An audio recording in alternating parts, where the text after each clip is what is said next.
Il voudrait savoir pourquoi n'y a-t-il pas eu de procédure d'appel d'offres. Vous savez, les appels d'offres répondent à beaucoup de critères. D'abord, je n'ai pas d'argent. Et je voulais, si vous voulez avoir quelqu'un, vous pouvez tordre la main. C'est ce que j'ai fait. Et aussi, en tant qu'institution constitutionnelle, je ne suis pas soumis à l'exécution budgétaire imposée aux autres. Cependant, nous avons créé cette commission de passation des marchés et mes collègues ont fait un travail fabuleux. Ils ont créé une base de données d'à peu près 200 prestataires. Quand on a besoin de BIC, s'il y a 8 ou 10 qui vendent des BIC, ils organisent une consultation restreinte entre les 10 sociétés dans la base de données qui vendent des BIC. Ils envoient sur le marché pour demander le prix aussi au détail avant de procéder à une quelconque passation. Bien. Il fait remarquer ceci, selon vos propos. Oui. Vous disiez que vous êtes privé de tous les avantages en vue du bon fonctionnement de votre institution. Absolument. Beaucoup. Vous dites votre fille, Mariama Kamara, c'est Oui. bien votre fille? Absolument. Elle avait eu un contrat de rénovation de votre bureau. Parfaitement. Malheureusement, elle n'a pas été payée. Attendez. Oui. Voilà. Oui, je vais répondre. Oui, on peut. Je vais formuler tout juste. Allez-y. Sur quelle base a-t-elle exécuté ce marché? Merci, monsieur le président. Avait-elle droit à une quelconque rémunération pour ce travail fait pour son père, qui est d'ailleurs soucieux, selon lui, du bon fonctionnement de son institution? Allez-y. Merci, monsieur le président. Ma fille est une architecte l'intérieur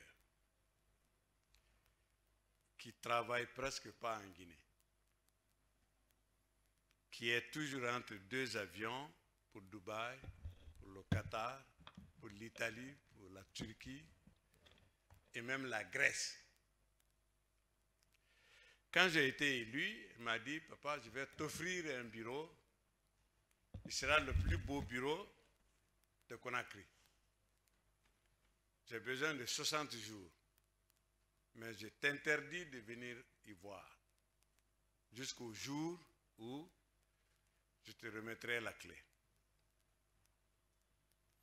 Je lui dis, je n'aimerais pas que tu te mêles de ça. Il me dit, papa, même l'argent, même les bonbons que je vais donner aux ouvriers, je vais tout documenter. Elle a commencé le travail en fin mai. Non, en fin avril. Elle a fait le mois de mai, le mois de juin, c'était terminé. Le 4 juillet, elle nous a donné. Moi, je m'attendais au bureau, mais elle a fait tout le cabinet. Et j'ai été honoré quand le président de la transition a visité le bureau. Il a dit, ça, c'est du bon travail. Quand elle a rendu ses factures, la comptabilité est venue me voir. Attention, monsieur le président, votre fille ne connaît pas la monnaie guinéenne. Le prix qu'elle nous donne n'a rien à voir avec ses travaux exécutés. Je crois que c'est 350 millions. Ridicule pour faire tout le cabinet.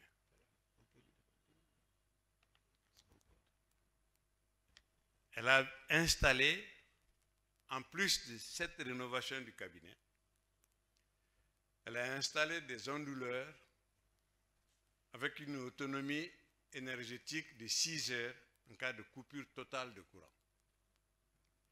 Et elle a créé un système d'intranet quelque part où je pouvais appeler tout le monde avec un téléphone mère, ou père, si vous voulez. Ce téléphone, elle l'a évalué à 4 millions. Les téléphones de relais, ailleurs, ont été évalués à 7 millions. Quand les fournisseurs ont vu son prix, ils sont venus lui dire, attention, tu vas nous créer des problèmes. Toi, ton téléphone qui peut enregistrer jusqu'à 1000 noms à 4 millions, nous, les téléphones secondaires à 7 millions, il faut augmenter ta facture. Il m'a dit non. Ma méthode de travail, j'ai le prix d'achat, je joins toujours la facture d'achat. Le transport ou la douane, ma marge de 12%, voici comment je fais mes prix. Et quand on est venu voir son travail, que chacun a voulu que les travaux de ses bureaux soient réalisés par Mariam. Naturellement, elle n'a pas fait ça. Elle a fait essentiellement la salle des actes. Elle a fait les salles de conférence des groupes parlementaires et quelques bureaux. Apparemment, on dit qu'elle l'a donné à sa fille. Ma fille n'avait ni le premier marché en volume, ni le deuxième marché, ni le troisième marché, ni le quatrième marché, mais le cinquième. Et en dehors de ça, on avait un principe à l'Assemblée nationale. Si tu veux faire avec nous, il faut avoir une surface financière te permettant d'attendre, parce que nous payons sur nos fonctionnements trimestre après trimestre. On a des fournisseurs ou on a des prestataires qui ont attendu comme ça 3 ans, 4 ans, 5 ans pendant la 8e législature pour être payés petit à petit. Ceux qui ne peuvent pas avoir les marchés parce qu'on n'a pas l'argent pour payer. Donc voilà comment ma fille est rentrée dans le marché. Après, il y a eu la digitalisation. Pas beaucoup qui pouvaient aller aux États-Unis ou aller en Europe, prendre du matériel, donner et attendre d'être payé pendant des années. Elle a pu participer à cela sans aucune pression de ma part. Et pour votre information, depuis mon arrestation, ma fille continue de travailler pour les ministères CNRD dans plusieurs ministères, sans qu'ils ne sachent peut-être que c'est la fille de Damaro, mais parce qu'elle fait du bon travail.